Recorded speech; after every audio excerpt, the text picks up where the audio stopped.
I can't write a gratitude journal every day. I get really bored really quickly because I'm writing about the same things every day, and then it becomes a task and it loses its meaning.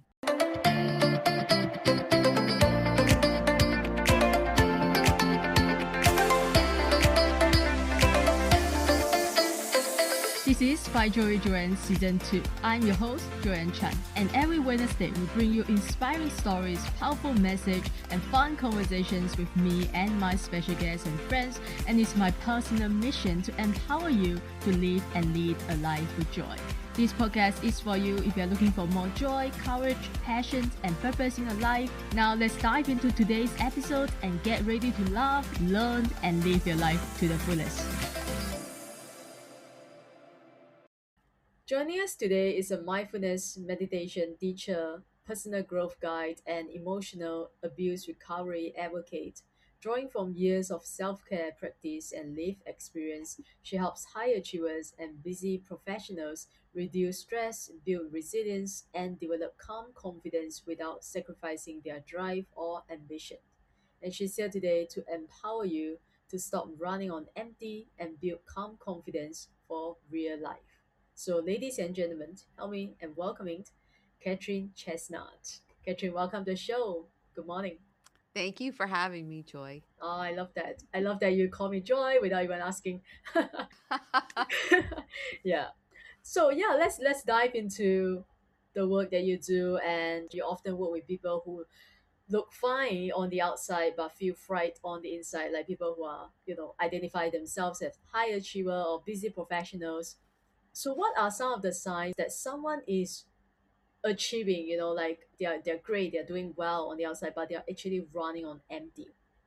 Well, probably the biggest one, and I know for myself this was true, is that I was very efficient, incredibly productive, and just exhausted. In a way, sometimes resentful. But the biggest thing is that you just can't sit still without doing something. You've got your phone in your hand, or you're working on a document, or you're sending email, or you're watching TV. You're numbing out, but you're always doing something. And that was me.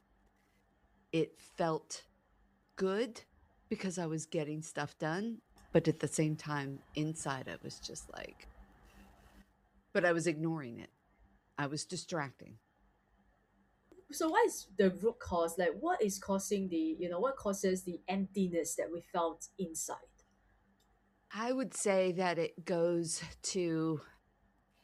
back to being in survival mode.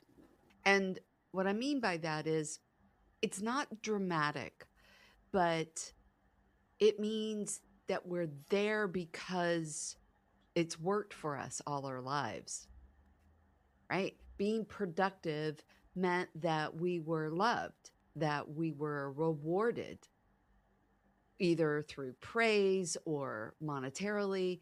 We got promotions. All of those things reward us, give us that little jolt of at a girl or at a boy, right? Give us that little jolt of, oh, I'm cared for because I'm being productive, because we need that, but we're not loving ourselves. We're not taking the time to sit with ourselves and to recognize that those are all external things, and where we really need to have a balance between external and internal. And it has to start inside. Right. So what inspires you to become the self-care, personal growth guide today? Was there like a defining moment or like a aha moment that this is the work that I want to do, I'm here to do for you? So I would say I've been coming up on it slowly. It's been sneaking up on me for decades, going and doing retreats and finding that I had a a way about me that people kind of gravitated to. Then I got certified as a behavioral kinesiologist, but I never did anything with it. And people said, "Oh, you should be doing this work." And I couldn't see what it looked like. I was in corporate America. I was a VP. I was Miss Corporate Kick-Ass for 30 years. And the moment where everything shifted was when I hit the bottom. I was in an emotionally and mentally abusive marriage with a covert narcissist, and I hit the bottom. I was either going to die, or I was going to say no more, none of this. And I had lost my joy. And I love the title of your podcast because I felt that so much. I lost my joy. I remember at the beginning of blowing up my life, and I'm not saying that you have to do this. Hopefully, you don't have to get to the point that I did. I cried every day for 6 years. And when I finally got out, I remember somebody asking me, "What is it that you want?" And I said, "I want to be joyful again. I want to be happy again." Because previously, being joyful and happy was just natural for me. I didn't even have to think about it. It was just, I felt it from the inside out, and I hadn't felt it in a long time. And it took me searching, doing my own search to find the things that would help me find that joy again. And you can't force it. You can't, right? Because that was the whole, what I had been doing for years, right? Being happy on the outside and putting on that mask. I wanted to feel it in my bones again. And I started doing all the things that I knew I needed to do, like mindful journaling and meditating and taking better care of my body. All of those things, it was little things, all those teeny tiny things added up. And a year and a half later, I woke up one morning and I said, "I didn't cry yesterday." And that was 8 years ago. And I had been thinking about my book, my first book, for 17 years. And I finally decided that I was going to actually write it. It's like, if you're not going to do it now, when are you going to do it? And I started meditating, which I had never been successful prior to that. After a year of meditating, I was so inspired by how I felt different that I became a meditation teacher. One. I can so relate to your story, you know. Yeah, that's the reason why I started my podcast, because I lost my joy as well, you know. And so yeah, I decided to start a podcast and discover joy again, and just having people like yourself on the show to share their journeys and stories, and I can learn from all of you, and also share the joy with people around the world and people who are listening.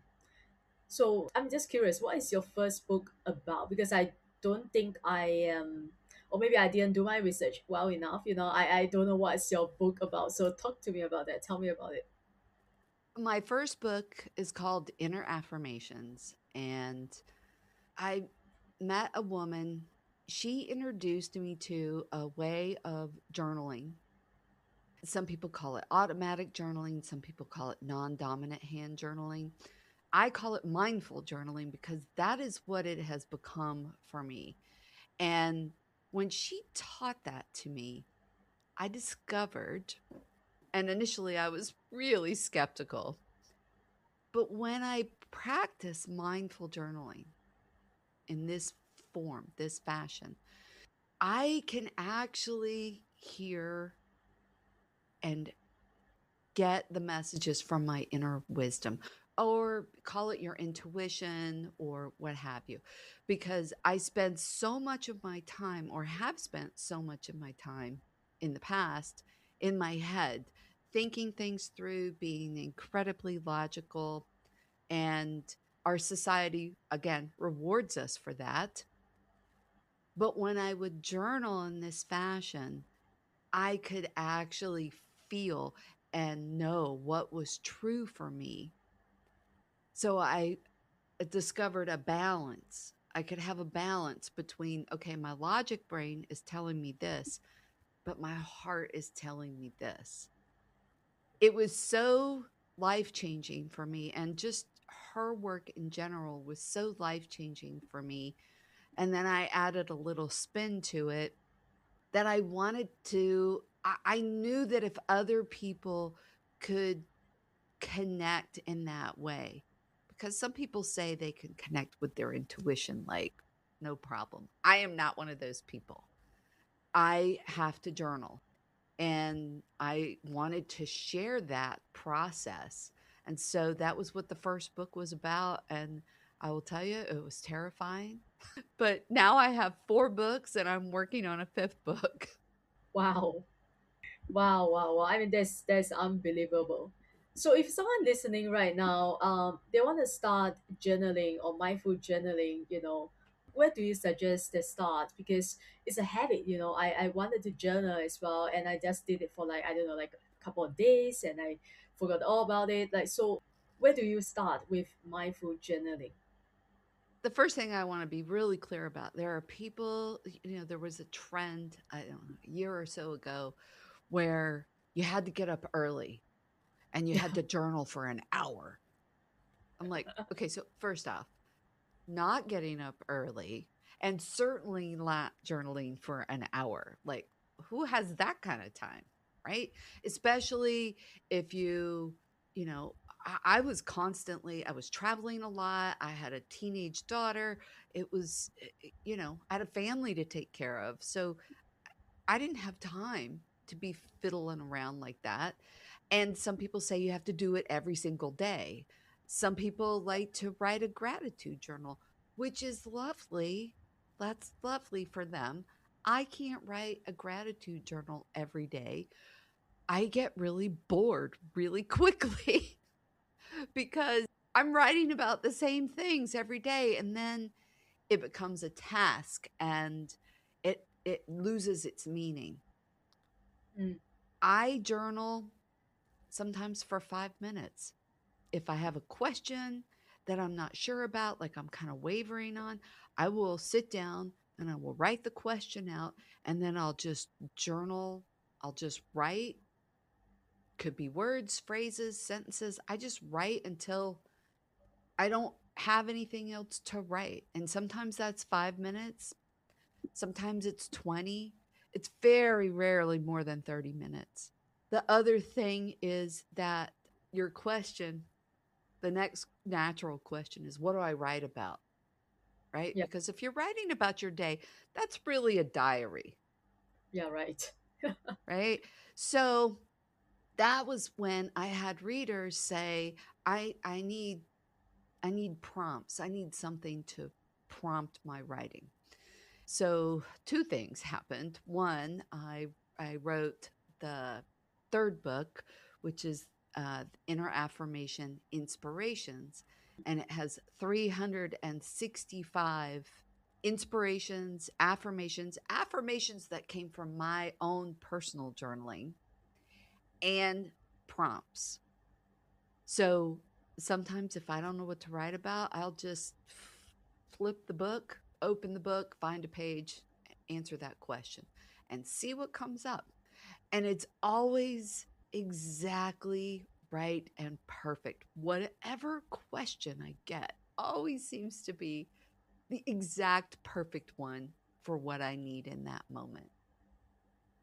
The other thing that you talk a lot about in your work is calm confidence. Like, I believe that's one thing that you teach your clients, how to develop calm confidence, and so what does it really mean, and how is it different from just being calm or being just confident?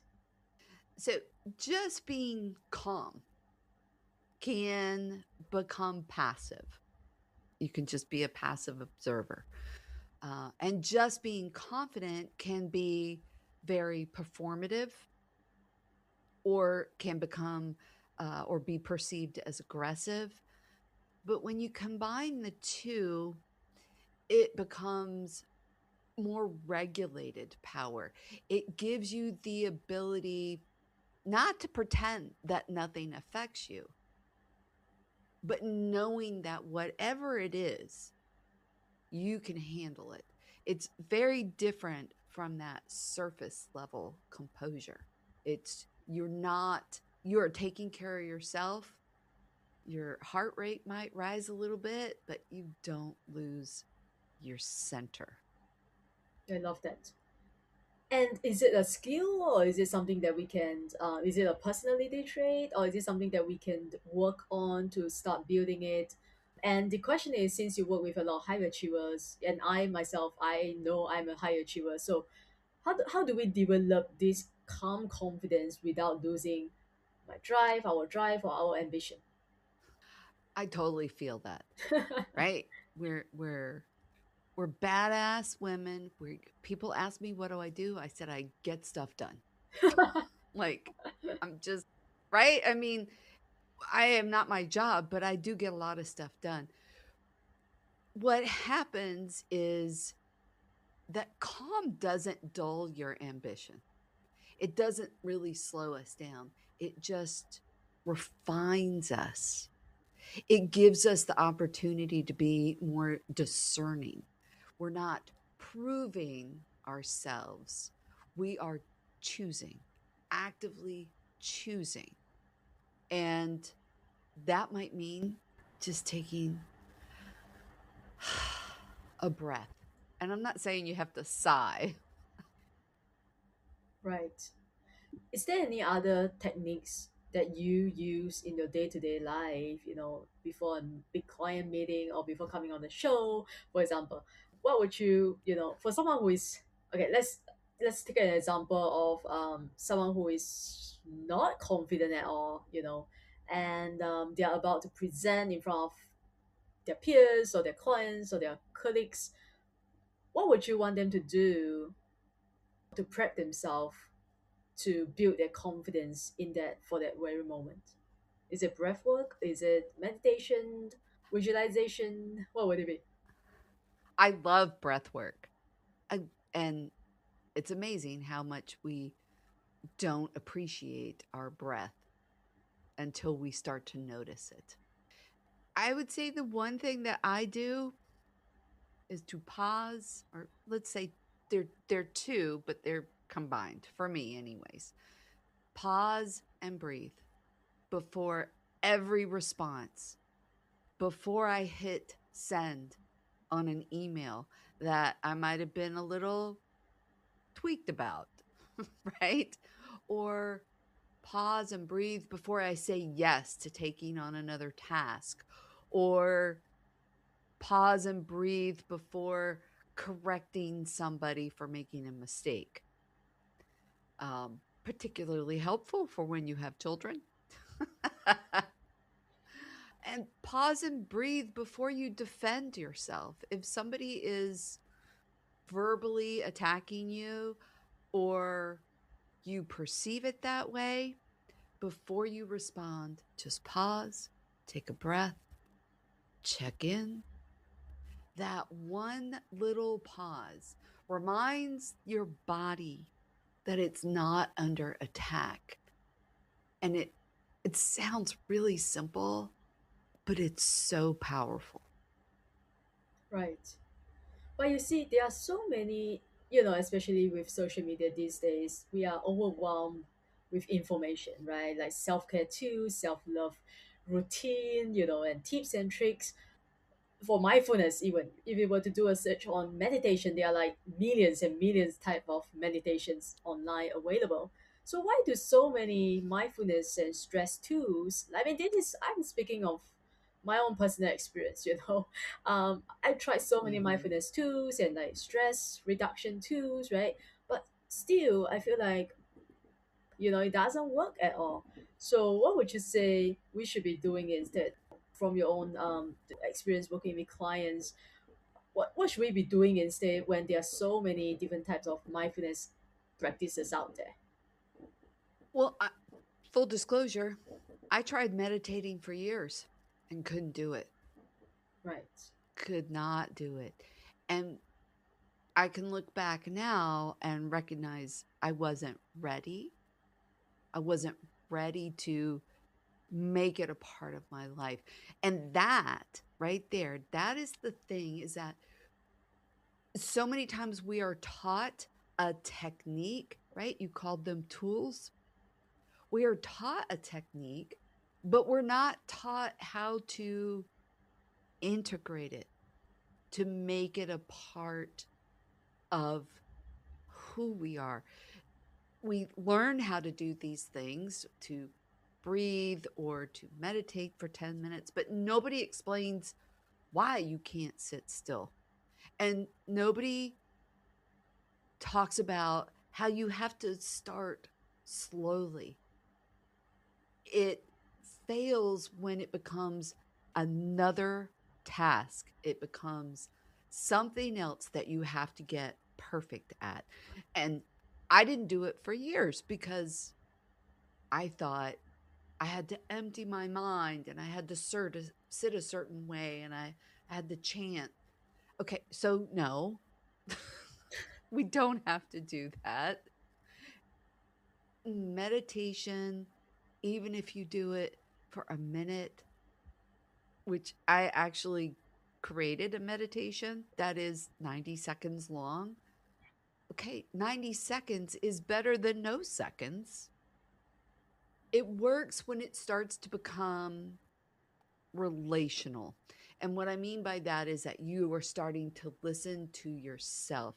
You are actually breathing and you're grounded, but you're actually in your body, like solidly. If your mind wanders, it's going to do that because that's what our brains are wired to do. But it's the coming back. It's the coming back to ourselves and the awareness. That's the mindfulness piece. You're not failing if your mind wanders. You're integrating when you come back to that, when you come back to you. I love that. Well, now I am gonna give meditation another try. Well, I'll tell you, I could not. I discovered Insight Timer, which is Mm, the largest free meditation app. That was actually when I could start to meditate. And I would say also that I was ready, but I needed guided meditations. I need somebody to remind me to come back. I need that voice. And that was what inspired me to become a teacher. And all of my meditations are published there. So, wow. and on YouTube. But I, Insight Timer was uh, magical for me. That's beautiful. Now you talk about integration, like how do we integrate it into our life so that it becomes part of who we are? It's not another to-do list, another item on my to-do list. Like I have to meditate today, like check, and then what's next, right? So how do we fully integrate into our life, into our identity, I don't know, and so it doesn't feel like another task to do. Find the moments where you have a natural pause. Couple examples. When my daughter was younger and I needed to go pick her up from school to take her to dance or choir or whatever, I'd be sitting waiting in the car, waiting for her to come out. And instead of doom scrolling or checking email or whatever, I would breathe. I would close my eyes and I would do a body scan. If that was what was working for me in the moment, I would do a breath work technique. If I was particularly stressed, I would try and visualize myself in Shangri La or someplace like that. But I would take that natural pause in my day. I didn't have any place else to go. I, I needed to wait. So I would take advantage of that. Uh, I'm also, when I travel, and I used to travel a lot, I would get on the plane, and you can't really do anything while you're waiting for the plane to take off. And I would put on my noise canceling headset and close my eyes and breathe and meditate. Or maybe I would listen to a guided meditation so there would be less distraction. Take those natural pauses, even walking from one room to another. Let's say I'm in a meeting here and I'm going to go to another meeting. Before immediately jumping up and running to the other room, pause for 60 seconds. And the more you do those little 60-second pauses or those little 60-second breaths, the more it becomes just part of who you are. It's not all who you are, it becomes integrated into who you are. Yeah, that is helpful. Find a natural pause in your life when you can't do anything else but to pause and breathe. Right? I love that. Yeah. If someone listening right now feels overwhelmed, and I know that was me some time ago, I was thinking to myself like I don't have time to slow down. And again, I know I'm not the only one, right? I mean, as high achievers, busy professionals, I know we are not the only one that feel like we can't slow down. So what is one small but powerful shift people can make today to stop living in constant stress, tension, and like urgency? Like I need to do and do and go and go. I don't have time to pause and slow down. Like I can't afford that. What would you want them to hear today?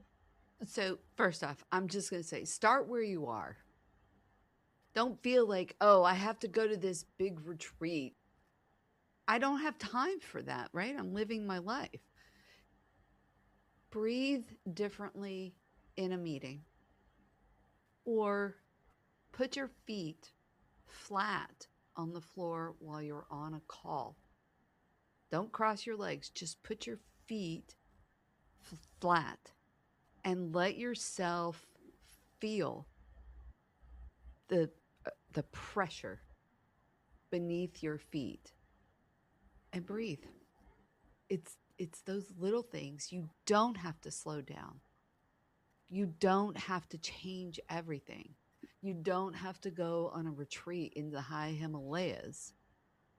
You just have to take a little step every day. I love that. Now again, I want to go back to something you talked about earlier, which is productivity. It can sometimes it can mask exhaustion. Like I'm being productive, but in reality, we are just exhausted. So how can someone tell the difference between healthy drive and overachieving or overfunctioning? Wow. Okay. So I am that, or was the poster child for overfunctioning. Um, Again, we are burnt out, but this isn't a time management problem. You can't plan your way out of chronic stress. Believe me, I've tried. How many of us have calendars, and I'm going to time block this and I'm going to do this? No, we don't need more tasks. You can't plan your way out of it. And if you turn self-care into another performance metric, like, oh, meditate, check, you're just making it another task. When you start slowly and until you address that the stress is living in your body, you're just, the best way to put it, you're rearranging the furniture in a burning house. So it's taking that time to understand that when we're constantly stressed, our brain prioritizes survival. It's not looking at long-term goals. And the threat system takes over. Our body is, you know, it's biology, right? This isn't weakness. So the question is, how can I be more disciplined, or how do I make this safer? It's the small regulation practices, like 3 small breaths. Every time before I journal, I take 3 deep breaths. Before I got on the call today, I took 3 deep breaths. That signals, that's the key right there, is signaling to the body that it's safe. And then you can come from a place of clarity Right. and say, I have too many things to do. Well, I'm going to take a few deep breaths. That's going to allow me to look at what's going on and prioritize, or just jettison some things that, you know what, this isn't working for me right now, or I can't do this right now. This doesn't have the same priority as these other things. But until you step back, you're planning and you're reacting from a place of, how do I get through the day? Survival. So, how would you describe? Could you describe someone who is living in survival mode like every day, day in, day out? What does that look like? Because I'm just curious, like, what does that look like to be living in survival mode? Do you have an like personal example, perhaps? Uh, you're tired, but you're wound up. You go to bed and I mean, how many of us can't relate to this? You go to bed, you know you're tired, you close your eyes, and every conversation or all the task lists are getting shuffled around, rearranged in your brain. You can't slow down. That's one thing. And you're not celebrating when you have a win, or maybe it's a small celebration, but you are right on to the next thing. You're not taking time to enjoy and savor, like, yes, this was great. Like the other day, I had somebody reach out to me to be on their podcast, and that felt like a huge win. And I was like, yay. I felt really good about it. But again, going back to, if you can't sit still without distracting yourself with something, TV, food, work, family, kids, you know, phone, doom scrolling, if you can't just sit still for 5 minutes, that's a big clue right there. So, why do you think it's so scary to sit still or sit with ourselves? Well, I think there's a lot of reasons why it feels like I can't afford to slow down. Mm. And that again goes back to, they were living in survival mode. If I slowed down, the lions and tigers and bears will eat me. Right? I mean, think about that, right? If I stop, then they'll catch me and kill me. So we don't feel safe. But when we are still, and we are truly safe because we don't have lions and tigers and bears chasing us, right? The sympathetic nervous system, right, is the fight, flight, or freeze, right? Which is what we're doing all day long. But when we breathe and when we meditate and when we our body, oh, I'm safe. Great. And stay in that constant place of stress, because money, job, pick a reason why I have to keep going, because otherwise I'm going to get behind and I'm going to lose this, that, and the other. But the reality of it is, you're killing yourself doing this. You're right.